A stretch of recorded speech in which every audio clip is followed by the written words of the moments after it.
Hi everyone, I'm Suzanne. Thank you for joining me. In today's video, I am going to share with you a homeschool book haul. In today's haul, I have books from multiple sources. I have books here from Chapters. I have books here from Amazon. And I have books here from one of my favorite secondhand bookstores in our local area, where I always find really fantastic nature books and picture books. If you saw my last book outlet haul, I picked up the first book of this series, and this is the second, and this is called Lightfall, Shadow of the Bird. And the two main characters that are in this book are once again Cad and Bee. In this book, they wake up in a hidden settlement of the Eurasia, mysterious creatures who can glimpse into the future, and they are desperate for a solution to help them. And, oh, I didn't say. Graphic novel, isn't this gorgeous? Yeah, really excited to have this as well. Also, from that same trip to Chapters, oh my goodness, cat hair on everything.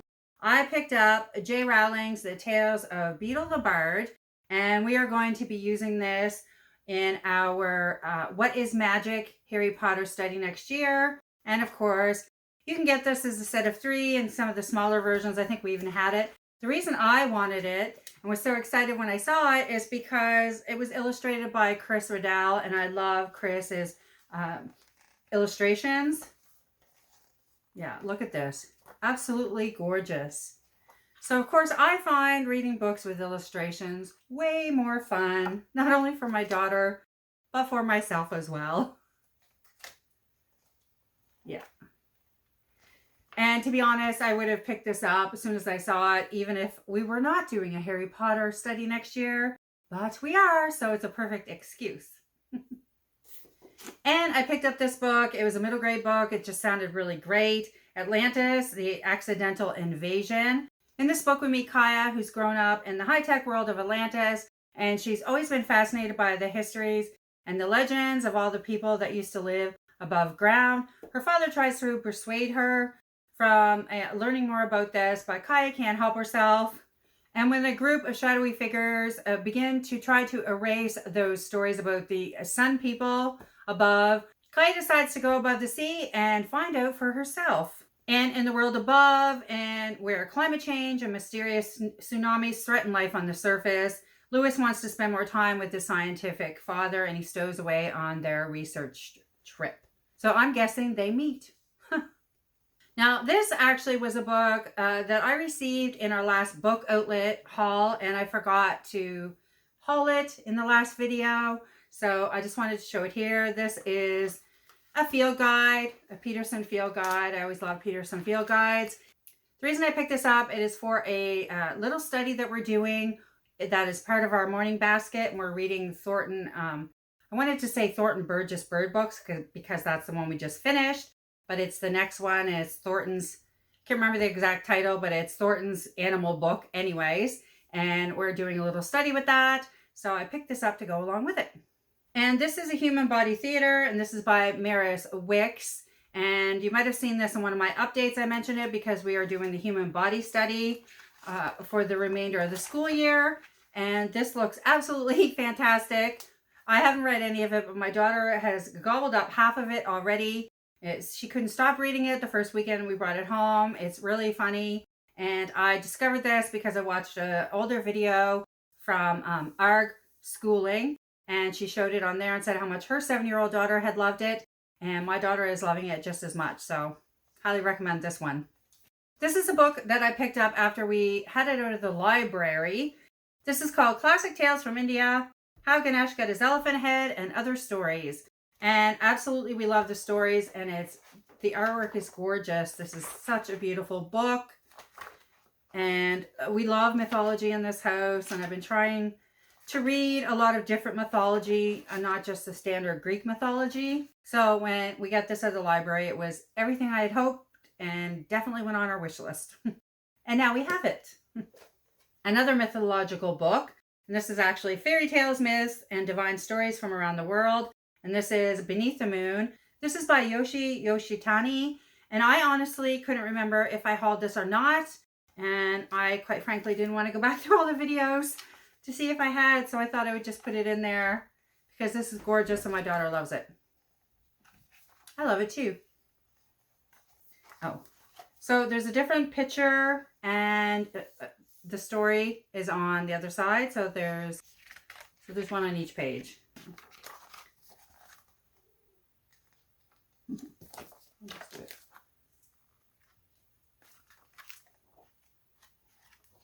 Yeah, absolutely beautiful. All right, this is a picture book, The Library by Sarah Stewart, pictures by David Small. And I have to admit, I did not know this was a picture book. I actually thought this was like a middle grade or like even an adult book. I actually thought this was like a novel when I ordered it. Anyway, it's beautiful.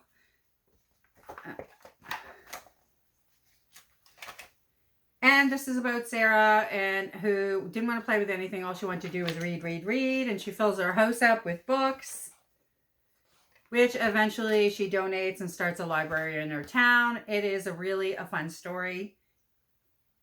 Yeah, it's really a fun story. This is another little book that I picked up to go along with our magical theme. And this is Jeremy Thatcher, Dragon Hatcher. And it says, dragons are a boy's best friend. And this is a magic shop book. And I think they're a girl's best friend too, because my daughter absolutely loves the dragons. So that's why I picked this up. I couldn't find it anywhere, like in terms of our audio through Scribd or even through our local library. So I thought I would get the first book and see how it is. And if you or your child's read it, definitely let me know down below what you thought of it. And this is about Jeremy Thatcher, who knows a thing or two about raising animals because his father is a vet. But he ends up with an egg, and it turns out to be a fire-breathing dragon. And he obviously can't keep that in his room. Yeah, if the baby dragon is ever to grow up to become a magnificent beast of myth and legend, it needs Jeremy. And though he doesn't know it yet, Jeremy needs him too. Aw. The last two books were part of my Mother's Day present. And I do admit I ordered these for myself and said, this is what I would like for Mother's Day. This is A World Full of Animal Stories, and this is 50 Folktales and Legends, and this is written by Angela McAllister. I'll tell you something I absolutely love about this book. I mean, everything. Look at it. The illustrations, you've read some of the stories, and they're very relatable and enjoyable. And I want to just show you the table of contents. Now, for the type of world study that we have done this year, and we'll probably continue to do some facsimile of that over the years, especially in terms of places. I really love it when certain books, you can go in and look up by country. So this is Africa, North America, Europe, Australia, and Oceania, and South America. So then I can look under South America and see which stories we might want to read if we're reading from a certain place. For example, the very first one my daughter picked out was Peru, because we studied Peru this year. And I could turn to that page and read a story about Peru and a folktale from Peru.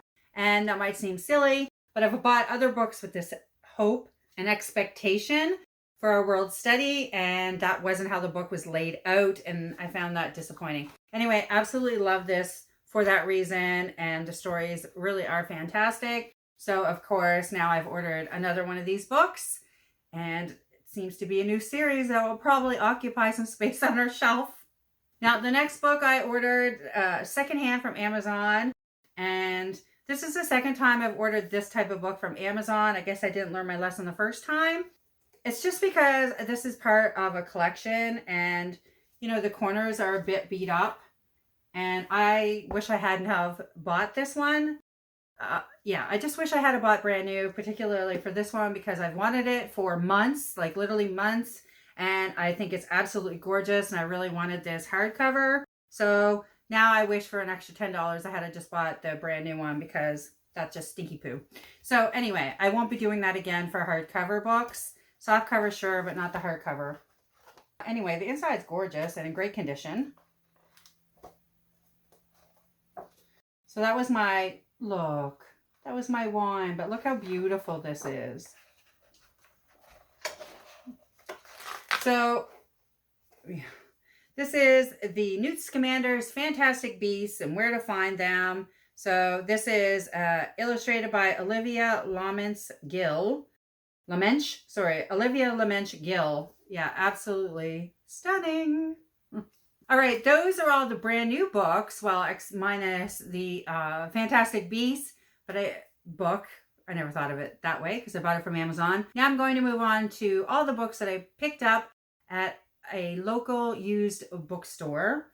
This store is amazing. Anyway, this is The Borrowers by Mary Norton. And look at this, illustrated by Beth and Joe Crush. It's gorgeous. We're reading The Borrowers right now. We're actually almost finished. And I just couldn't resist this copy. Look, $3.25. I'll see if it has a copyright. Copyright 1952 to 1953. Well, which is it? No. Let's see if I can find, okay, an illustration. Here's the type of illustration. Anyway, I'm sure many of you know the story about the borrowers, but a little boy moved in with his aunt because he was sick and he's there to recover, and he ends up making contact with a little girl. Anyway, it's a really adorable story, and there's an anime based on this story as well, which is really sweet and really enjoying it. But honestly, I just couldn't resist this cover. And another myth book. This is Indian Myths and Legends, and this just looked potentially delightful as well.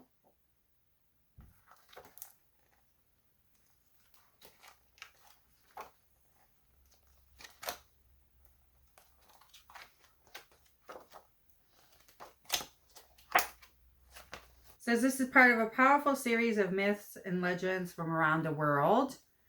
I don't know what that series is. I might look that up actually. This is an enchanting collection of myths and tales, including a comprehensive introduction to the world of Indian mythology, lavishly illustrated with paintings and etchings.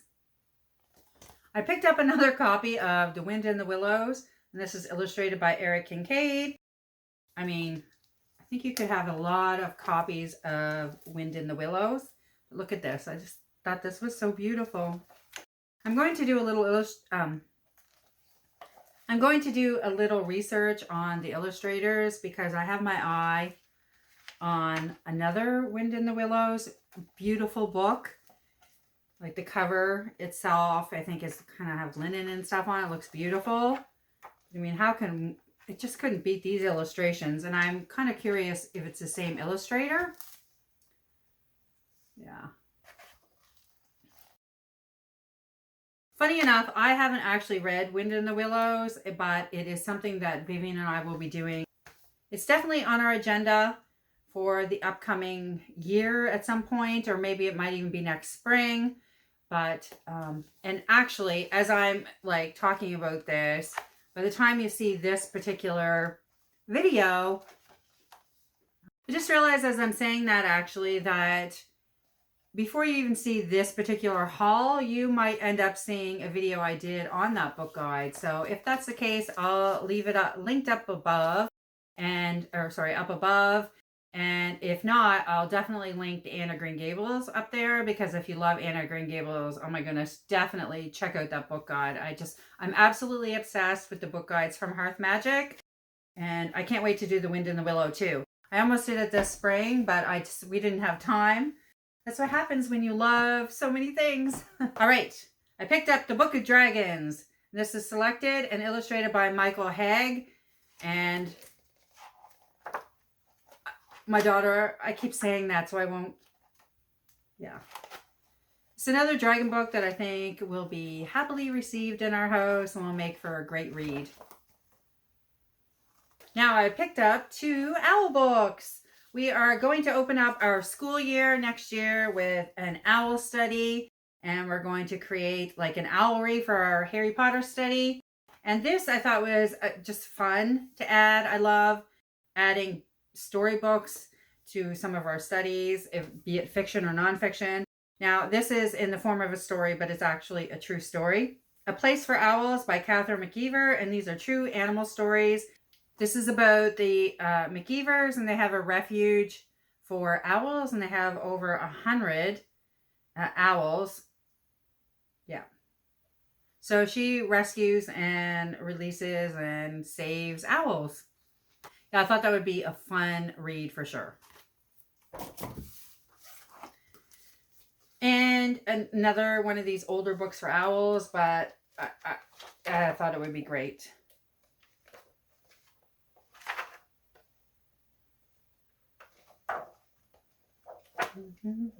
So beautiful, right? Oh my goodness. Yes, definitely beautiful creatures. And I picked up another wolf book, and we weren't doing a wolf study anytime soon, but my daughter seems to like the books and I like them too.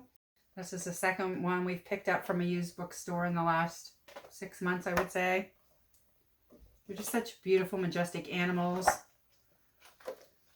And every time I see them, I always feel partly sad when I see them because I know so many of them are becoming extinct. And this is a little book about Three River Junction. It's an Alaskan bald eagle resort.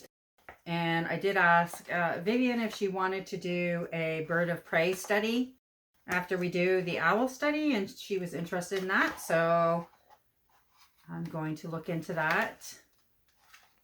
The reason that I phrased it that way is because I tend to say, oh, let's do all these things. And I'm trying to curb when I say that. So I might do a little study. I just don't think it's going to be this huge intensive one. And yeah, I'm just trying to make them all a little bit smaller. I don't want to make them as grand as my enthusiasm. Let's say that. Okay. My daughter laughed at me with this one because it's just a silly, fun kind of splurge for myself, which I felt free to do a bit more because it was in a secondhand bookstore. This is Birds of Central Park. The cats are going crazy in the background, and I'm going to let them. I just thought it was a fun, I just thought it was fun to look at all the birds of Central Park, and many of them are North America. They're the same birds as we would see, like this one we see in our backyard all the time, but it's the under Central Park, and they have maps of the park and different places you can see them in the park. I just think it's a lot of fun because we've done a lot of things about New York, which started the Christmas before last. We did New York at Christmas. We did it again this year. So, we did the Harlem Renaissance. I just think it's fun. So I keep adding to my shelf about New York. The next one is massive. This is a book of illustrated roses. And I just thought they were so beautiful. And I looked at this book a couple times at this store and left it there. And I determined I was going in the other day that if it was still there, I was picking it up. So I think I'm going to take a lot of pictures of this. You're going to start seeing it sporadically on Instagram. I just thought that might be fun to share all the beautiful artwork in this book and some of the other nature books that I have. It's a way for me to appreciate them, and it's a way to let everybody appreciate them. Like, the illustrations are so lifelike and they're just gorgeous. What's funny too is that a lot of books like this, I prefer the illustrated versions that look like paintings.